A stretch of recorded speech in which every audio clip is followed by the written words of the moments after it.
Hey guys, welcome back to the channel. As you can see, we're in the shop today and we'll be working on some parts for the car. We actually have a couple parts we need to drop off and we need to make a parts run as well. So let's just go ahead and get into it. You guys can see we have our drain bucket here. We've got some acetone there. And then over here, we have our improved racing oil cooler. And if you remember the reason we upgraded that, you guys can see that that's back there. We've got all new lines and everything for that. That is because we don't want any potential cross-contamination of anything from the old motor and the old setup, the old oil cooler, getting into our new motor whenever that gets here. So, and in that video, I also said that I wasn't going to be throwing out this cooler. So I've been in contact with a radiator shop up in Statesville, North Carolina. It's about a 40-minute drive, give or take. Maybe it's 50 minutes. It's a little out there, and to verify that nothing was going to come out of that cooler, I actually did that 3 times. Took a little bit of acetone, put it into one of the ports, shook it about, shaked it, let it do its cleaning mechanism, and then dumped it in the bucket. I did that 2 more times, and I went ahead and drained it one last time into there. And I would say we've done a okay of a job initial cleaning. Basically, I just didn't want any oil or anything to be spilling either in the back of the truck or into the cab when we go drive to drop this off at the radiator shop. So we've done initial cleaning. I'm pretty happy with that. Haven't found any major metal chunks or anything in there. And so I think this cooler is still good. And what I have in my hand is from Amazon. It's the Potavel, whatever Chinese name that is. And what these are -10 ORB to 3/4 inch hose fitting, and that way I'm giving the radiator shop something to connect to. I think the 2 of these fittings, it was like $12 shipped, and I got it in 2 days. It was something like that. So kind of a sacrificial fitting. I don't really care about them. If they mar them up, if they screw them up, I'm okay with that. I'll be honest, I don't care. And with these 2 fittings screwed into the top of the oil cooler, that should provide what they need to go ahead, use their adapters, use their hoses, whatever they need to do to run this and flush it. So what the radiator shop is going to do, they're going to bake the cooler, probably in some kind of cleaning agent. They will bake it, then they will flush it out a number of times, and then we should get that back all cleaned up. So, and as for cost, I think this might cost me between $50 and $60 to flush out this cooler. So took a little bit of time to go ahead, do an initial cleaning for them so that they don't have something super disgusting and that we've attempted to give them a clean out. So that's kind of what we're doing here this morning. We got the -10 ORB to the 3/4 inch hose fittings on there. Hopefully that's all that they need, because I'll be honest, I don't have anything else that I could give them. So yeah, we should be good to go on that. And hopefully, like I said, they've got the necessary equipment. Honestly, a hose and a hose clamp would be fine. They could tighten that against that and we'll be good to go. So that is going to be the first project that we're dropping off today. We're actually picking up another one on the way home. So let's go ahead, hit the road. We're gonna go up to the radiator shop in Statesville. Then we got 1 stop on the way home.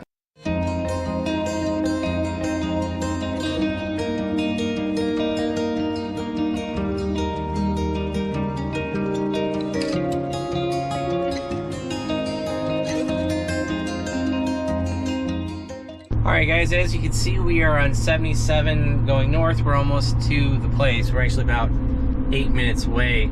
And as you can see back here, we have the cooler in a bucket. And I just put it in there so that we can transport it. Alright guys, we are almost here.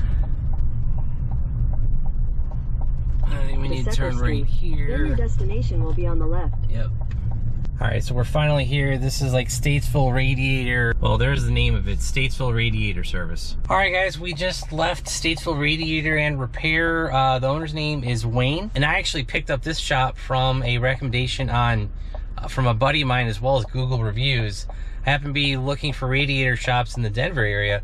This popped up, and then my buddy Tyler, he had a positive recommendation on it, so I reached out to him on Facebook. I said, hey, is that shop any good? And he's like, yeah, they've cleaned out a couple radiators for me. So I was like, all right, that's positive news. So Tyler actually has a YouTube channel, and I will include his screen name down below, but he has a LS turbo swapped Grand Prix rear wheel drive. I think the front suspension is out of a Mustang, and yeah, and he's got like 2 of those. I think he's got a red one and a black one. So yeah, we should be able to pick that up tomorrow. It'll probably be a few days because I don't know the next time I'm gonna be able to get away from work and come on up this way. But yeah, so that'll be a couple days and we'll pick that up here in the future. Right now we're gonna head down to After Dark Speed, Ryan Matthews, his shop, and we're gonna be picking up some suspension stuff because we have a project for the Corvette. Actually, I have 2 projects for the Corvette that I need to update. And also I wanted to point out of this picture here, Wayne apparently has a neighbor that does some kind of road racing Miatas. I don't know if it's spec Miata, but the guy definitely had a couple chassis laying around, so at least 5 or 6 kind of cut up. Some had cages in them. Yeah, so that's an interesting place where you find road race stuff up in Statesville next to a radiator shop. So we are finally back home, and we stopped off at After Dark Speed like you can see in the following pictures, and we visited Ryan, hung out for a little bit, and you know, checked out his C6. He's got his C5. His C5 might be going under an engine rebuild. Didn't really get into that, but he's got basically a built stock LS7 C6 Z06 that he's running in grid life. So that was cool seeing that car up close and getting some pictures from his engine bay, just seeing how clean it is. And it's immaculate how clean a race car is. When I look at my car, it's so dirty. So we need to improve things around here and get that thing cleaned up. But obviously I can't get it off the lift until we get the new motor, and we're still waiting on that. And the reason we stopped at Ryan's is because I picked up some new suspension pieces for the Corvette. You guys might be wondering why. Well, we'll reveal that here in a second. And what we picked up, you guys can see in the following boxes below. But if you guys can see in here, this might give you a clue. There are some end links here, and those are heavy duty end links that he sells for his stuff. And what that is basically a set of racing sway bars for the front and back of the car. So that is what is in the big box.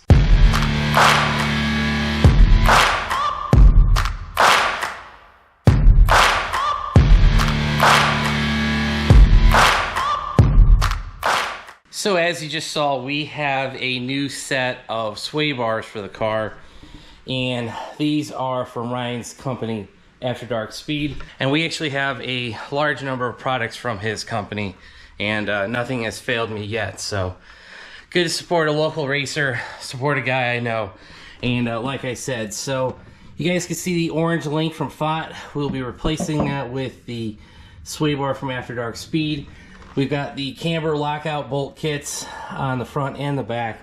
And what you can't see is the aftermarket outer tie rod for both the front and the rear. I know he sells a number of other pieces. I think the last thing I would probably want to get from him is a custom set of coilovers, but Ryan, if you are watching, not yet. I'll be a future customer for the coilovers here coming up in the future, but not just yet. I want to get the car running. And the reason we'll be going with Ryan's sway bar is basically due to the fact that the next project I have for the Corvette, we're not going to reveal it in this video. I think we've talked about it in the past, but basically the design of the end of the sway bar. So this front piece right here where the end link bolts to, that is, Ryan designed his after the stock setup. The piece we have that we're going to be bolting onto the car will interfere with that, with the FOT racing setup. That big orange thick billet aluminum piece that we just showed you a couple minutes ago, that will interfere with what we're trying to bolt onto the car. So went ahead and went with Ryan's setup, and that is basically because, you know, Ryan's been road course racing for at least 10 years, if not more. I think he even did some Cup stuff. Well, not Cup, but I think he did some lower tier NASCAR stuff probably like 20 plus years ago. So he's been road racing. He has C5, C6 race cars. His, you know, he caters mostly to that crowd with the parts that he offers. And since he's got all that background in racing, I was like, okay, let's go ahead and go with Ryan's setup instead of trying to find a set of stock sway bars, which I didn't really want to do. So Ryan had this setup available. I basically texted him. I said, hey, are you free on Tuesday? He's like, yeah. So we arranged our schedules, went to a shop, dropped the cooler off, and we got this set. Now, the one thing I was going to say, The threaded straight rod, which is basically what the sway bar is, that is kind of a design from NASCAR.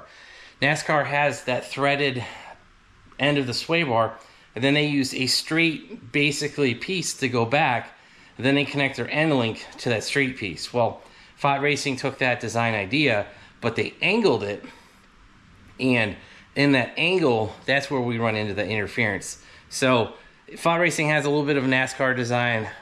Obviously, Ryan's kit is a little bit more designed after stock, and we're going to be good to go. So yeah, basically Ryan's kit, I think the option is it's a fatter front sway bar, and then the rear actually is adjustable. And if you guys look over here, there are 3 points on the back sway bar. And I believe Ryan goes over in the instructions that there are 3 different settings that you can adjust the back. So fatter front sway bar than stock, adjustable rear sway bar. And the last thing I was going to mention is the FOT Racing sway bars are adjustable, both the front and the rear. I believe the front has 3 settings on it. I think the rear either has 3 or 4. I think they're both 3, maybe 3 and 3. But I'll be honest, guys, in 10 plus years I've had these sway bars, I've never adjusted them once. I think I set them on the neutral. There's basically soft, neutral, or medium, and hard. I just kept it on the medium neutral setting in the middle. And that's the way we've ran the car. I've autocrossed it, ran it at the Speedway at Charlotte, we ran on their road course, and I've never had an issue with like, oh, I thought I needed to adjust the sway bar. I've never ran into that. So I'm totally okay with having just the fatter front and the adjustable rear. So if you guys are wondering about that, that is something that you could change on Ryan's kit. So, but yeah, that's basically the introduction I wanted to give you to the next project for the Corvette. Is going to be sway bar install and that mystery piece, and then that will be the next video basically. And so yeah, basically all that we're waiting for now is the oil cooler to be done. I dropped that off yesterday. Wayne told me it might be a day or 2. I gave him kind of a not in too much of a hurry type thing, but I will probably call him tomorrow if he doesn't call me, and I want to pick it up Friday. So today is Wednesday evening. I dropped it off Tuesday, middle of the day, and hopefully I can pick that up Friday, be done with it, so we can pick that thing up. And I basically think that is going to be destined to be the passenger side transmission cooler. I'm pretty sure that's where that's going to end up. If not, if we end up needing more cooling, we could always put that behind the oil cooler up front on either side, and we could double stack it, basically the way the C7 does.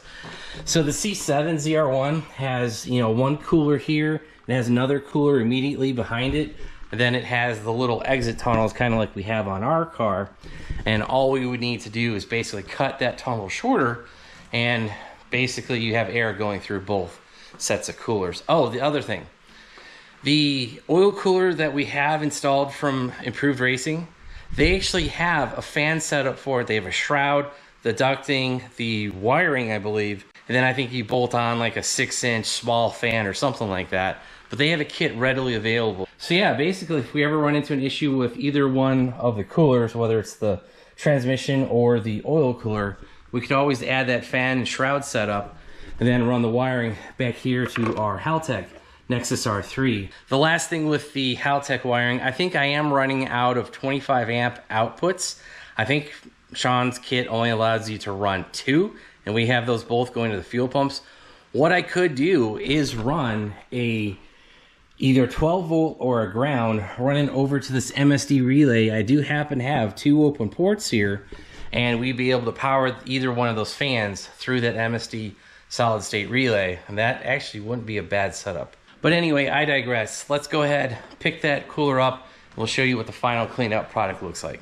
All right, guys, we did go and pick up the cooler from the radiator shop, and from what I can tell, looks like they did a good job. I will say this, whatever material they used to clean this definitely ate at the finish a little bit, because this stuff was a lot more shinier when I dropped it off. So yeah, before we ever put that thing back in the car, we'll give that a good deep clean on the outside of it. Also, we'll probably run a little bit of acetone through the cooler itself.